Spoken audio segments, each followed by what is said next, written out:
Student, चलिए शुरू करने जा रहे हैं 10th क्लास की सिविक्स की जो हमने सीरीज शुरू की है।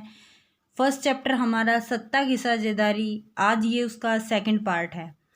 तो हमने डिस्कस कर लिया था कि बेल्जियम सरकार में किस प्रकार सत्ता का बंटवारा किया गया है, और फिर हमने डिस्कस किया था कि श्रीलंका में बहुसंख्यकवाद सिंहली है, उनका कैसे दबदबा था। अब जो हम जा रहे हैं, आज का जो हमारा टॉपिक रहेगा वो है बेल्जियम की समझदारी। मतलब ऐसा क्या किया बेल्जियम ने कि उसको समझदार कहा गया और समझदारी का उसने काम किया। तो देखिए स्टूडेंट, 1970 से लेकर 1993 तक 4 बार संशोधन सिर्फ इसी बात को लेकर हुए ताकि कोई नागरिक अपने आप को बेगाना महसूस ना करे, ठीक है। और कोई भी ऐसा देश नहीं था जो इसके अलावा कोई ऐसा देश ऐसा कर पाया हो, ऐसा करने में सक्षम हुआ हो, सफल हुआ हो, ठीक है। तो यहाँ संविधान में भी जो केंद्रीय सरकार है वहाँ पर डच और फ्रेंच भाषा के जो मंत्रियों की संख्या वो लगभग समान रखी गई। और बेल्जियम सरकार की क्या समझदारी थी, राज्य सरकार केंद्र सरकार के अधीन नहीं है। जो बेल्जियम है वहाँ पर जो राज्य सरकार है वो केंद्र सरकार के अधीन नहीं है। बेल्जियम में दोनों भाषा के जो प्रतिनिधि हैं वो बराबर होते हैं, दोनों ही भाषा के बराबर बराबर प्रतिनिधि चुने जाते हैं, लिए जाते हैं। अब सरकार किस प्रकार की है बेल्जियम में, केंद्र सरकार है, राज्य सरकार है और समुदाय या सामुदायिक सरकार है, ठीक है। वो डच भी हो सकती है, फ्रेंच भी और जर्मन भी। यानी कि हमने देख लिया था कि वहाँ डच बोलने वाले भी हैं, फ्रेंच बोलने वाले हैं और 1% जर्मन बोलने वाले भी हैं, ठीक है। तो भले ही वो किसी भी क्षेत्र में रहते हो, वो अपने लिए एक सामुदायिक सरकार चुनते हैं। ये प्रावधान कर रखा था बेल्जियम ने। और बेल्जियम ही केवल एकमात्र ऐसा देश है जो ऐसा करने में सफल रहा है। यानी कि जो भी उन्होंने संशोधन किए, हालांकि ये एक जटिल प्रक्रिया है और वहाँ के लोगों के लिए भी जटिलता का महसूस उन्होंने की है, ये बात कि ये जटिल प्रक्रिया है, लेकिन ये अपने आप में ही एक सफल प्रक्रिया रही है। इसीलिए बेल्जियम की समझदारी इसको कहा जाता है। बेल्जियम का मॉडल काफ़ी जटिल रहा परंतु सफल भी रहा, वरना बेल्जियम के भाषा आधार पर बट गया होता। जो बेल्जियम का आधार है, जो मॉडल है, वो काफ़ी जटिल है, लेकिन बेल्जियम अगर ऐसा नहीं करता तो वो भाषा के आधार पर बेल्जियम हमें बटा हुआ नज़र आता, बट जाता वो देश, ठीक है। फिर बहुत सफल रहा ये बेल्जियम का जो मॉडल है। इसी के आधार पर जब यूरोपीय देशों ने मिलकर यूरोपीय संघ की स्थापना बनाने का फैसला किया तो हेडक्वार्टर ब्रुसेल्स को चुना गया, ठीक है। तो निष्कर्ष क्या है कि बेल्जियम और जो श्रीलंका का जो उदाहरण है, बेल्जियम में विभिन्न क्षेत्रों तथा समुदायों का आदर करना उचित माना जाता था। हालांकि ये लोकतांत्रिक देश हैं दोनों ही, बेल्जियम भी और श्रीलंका भी, लेकिन बहुसंख्यक जो श्रीलंका है उन श्रीलंका में बहुसंख्यक समुदाय को समर्थन दिया, जबकि जो बेल्जियम है उसने विभिन्न प्रांतों या विभिन्न क्षेत्रों तथा उनमें रहने वाले जो समुदाय हैं उनका आदर करना उचित समझा, ठीक है। सभी भाषाओं को मान्यता दी गई, सभी को अलग सरकार चुनने का अधिकार दिया गया बेल्जियम में। इसीलिए ये एक सफल मॉडल रहा, जटिल था पर सफल रहा, ठीक है।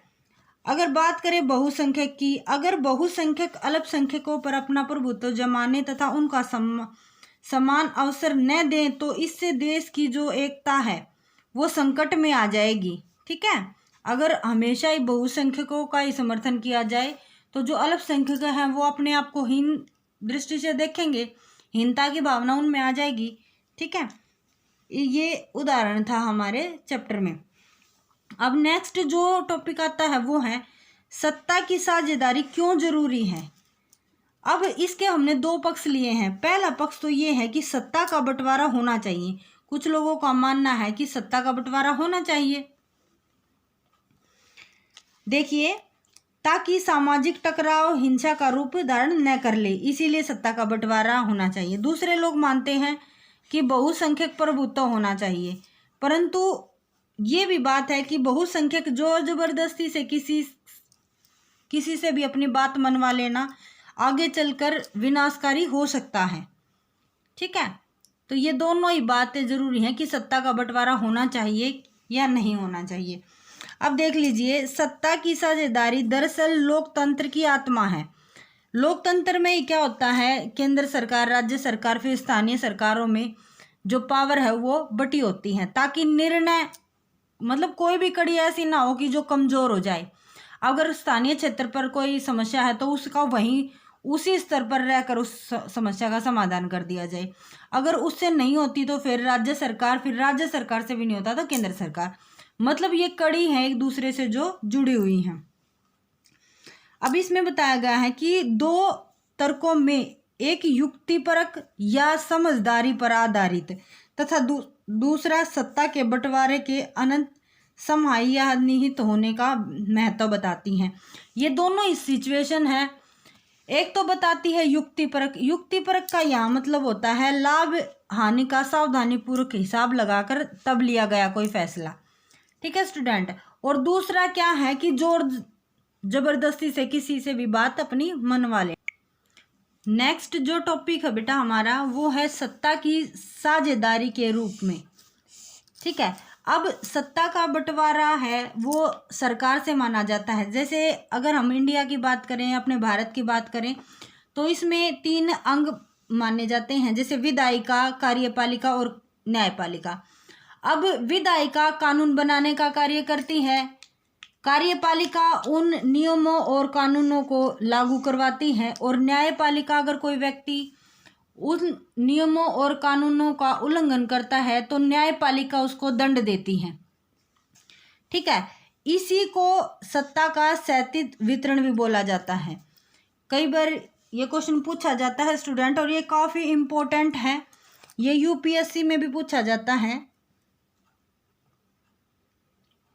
ठीक है, तो काफ़ी इम्पोर्टेंट है ये कि सत्ता का क्षैतिज वितरण से आप क्या समझते हैं। तो ये पूरा नोट्स लिखना आ सकता है, तो आप एक बार इस चीज़ को क्लियर करते रहना साथ के साथ।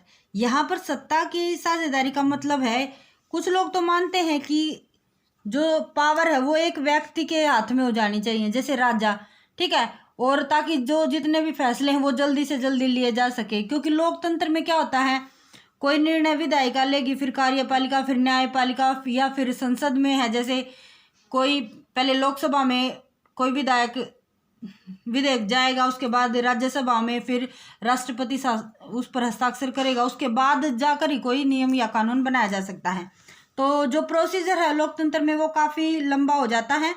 इसीलिए कुछ लोगों का मानना है कि सत्ता एक व्यक्ति तक ही सीमित हो ताकि निर्णय लेने आसान हो जाए।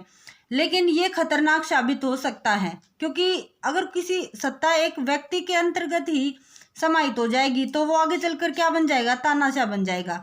तो ये तो अच्छी नहीं है। ठीक है, सरकार का जो सत्ता का बंटवारा है लोकतंत्र को ही सबसे अच्छा माना जाता है। ठीक है, क्योंकि इसमें जनता ही सारी राजनीतिक शक्ति का स्रोत होता है। आपने अब इब्राहिम लिंकन का वो सुना भी होगा थॉट,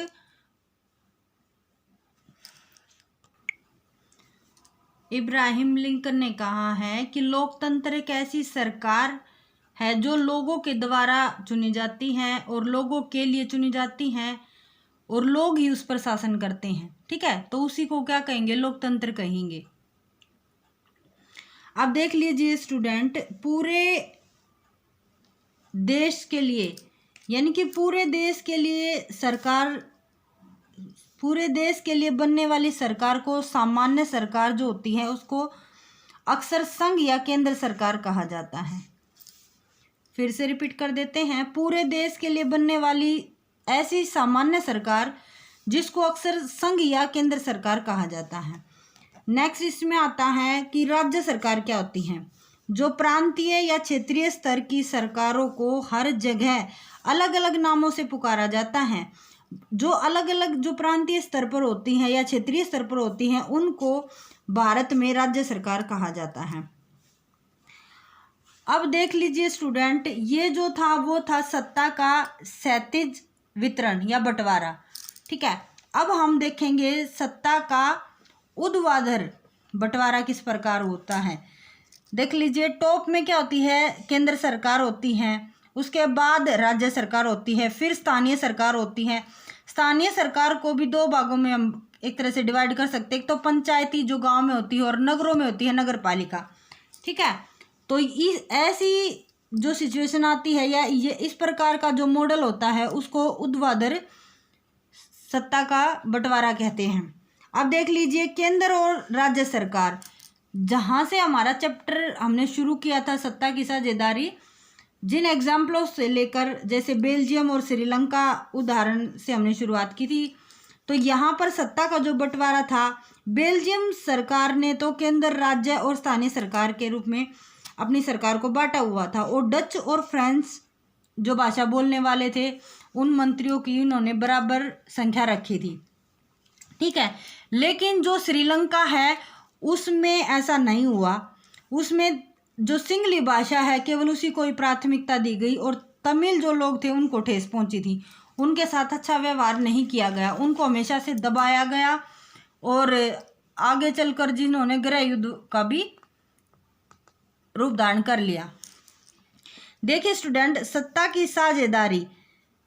साझेदारी में केवल जो विधायिका है, कार्यपालिका या न्यायपालिका है, या केंद्र सरकार, राज्य सरकार या स्थानीय सरकार, इनका ही प्रभाव नहीं पड़ता, बल्कि जो दबाव समूह हैं, आंदोलन है, उनका भी इस पर प्रभाव पड़ता है।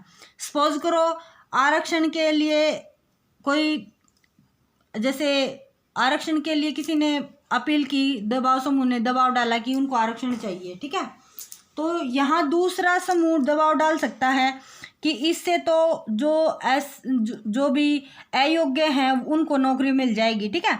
तो ये दबाव समूह दूसरा जो दबाव समूह होता है वो दबाव डालकर उस आरक्षण में संशोधन कर सकता है, ठीक है। इस प्रकार के आप अपने आसपास एग्जाम्पल भी देख सकते हैं, जैसे SC/ST के लिए जो आरक्षण दिया गया है, सीट रिजर्व कर रखी हैं, ठीक है। तो वो कहीं ना कहीं एक दबाव समूह उस बात को मनवाने के लिए होता है, और दूसरा दबाव समूह उस चीज़ को रोकने के लिए या उसमें संशोधन करने के लिए होता है, ठीक है। तो उम्मीद करती हूँ आपको सत्ता की साझेदारी का जो चैप्टर है वो आज हमारा कंप्लीट होता है और वो समझ में भी आ गया है। अगर आपको मेरे द्वारा पढ़ाया हुआ समझ में आता है तो प्लीज़ वीडियो को लाइक करना न भूलें। Thank you very much.